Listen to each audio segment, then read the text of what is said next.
David and Bathsheba,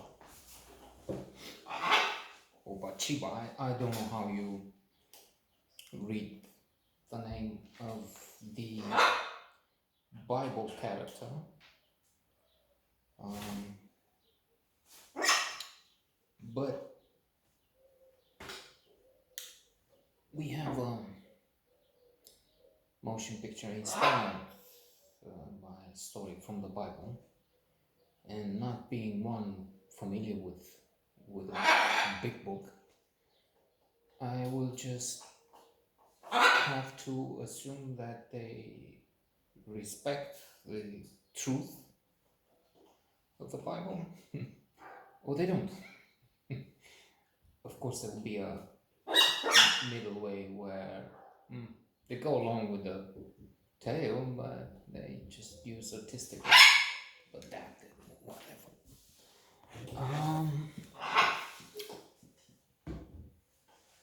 Of course, even there, talking Bible, you have experts that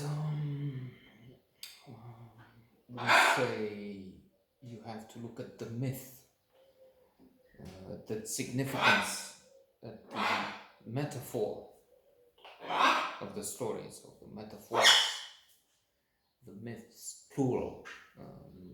Stories, and not take what is written literally, which is what creationists do. When I say experts, let me refer to Carol Anderson. Until recently, I think she was the most authoritative figure in religion, Bible probably in particular, from what was written in, I think it was in The Economist, other sources. Now you have this fellow, Jordan Peterson. Controversial, but he takes the center stage in interpretations of the video. But even he was watching some YouTube videos, read the 12 rules, and he's insisting on the significance, on the symbolism. Voi potoroști de pleacă de acolo că strici.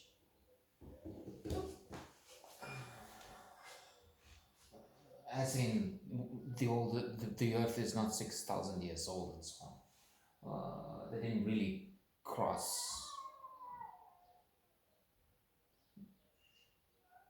as the waters physically parted. Anyway, even if they're looking for places where they might have done that, as in low level, and then you find a piece of land, sandbank, on which they crossed.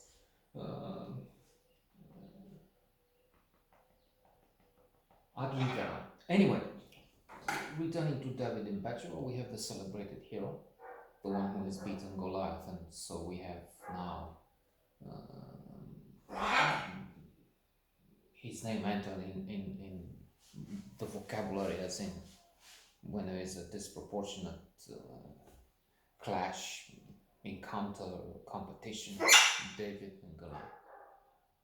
We have it represented in the film, as he throws the stone at the giant, and thus wins the victory. But here, much more time, space is given to the other side of David. David as the one who falls in love with Bathsheba, because this is what it is here: the love story, the implications, political and otherwise, the consequences. This was an age just after the Stone Age, I would say, when women were not allowed to separate, to divorce, to do anything the husband wouldn't agree with. The society, which was led by men, needless to say. And so when it is discovered that she has had an affair with a king, the idea is that she should be killed, as women were when they had an affair.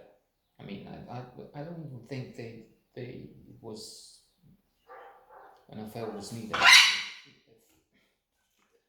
Like no, because you have this in traditional communities in fundamentalist barbaric places where you have the animal killing. I've seen recently a German film with what was the name of Ordinary Woman, where this poor lady is killed by one of her brothers because she wouldn't be a Muslim anymore. She was if you consider doing something, if you don't go to the mosque as they want, I don't know, there's a set of rules which is unbelievable. She doesn't have to have an affair to commit the sin. If you, as the Bible says, there'll be those people who interpret again literally.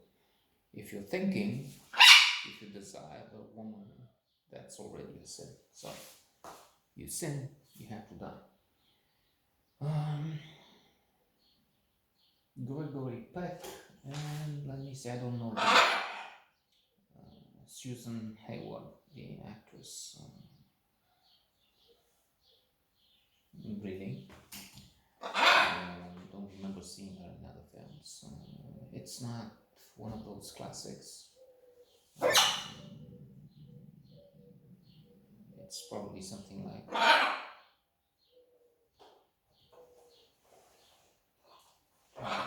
60 years old.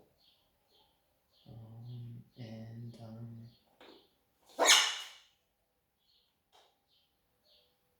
not memorable. But then, so is this note.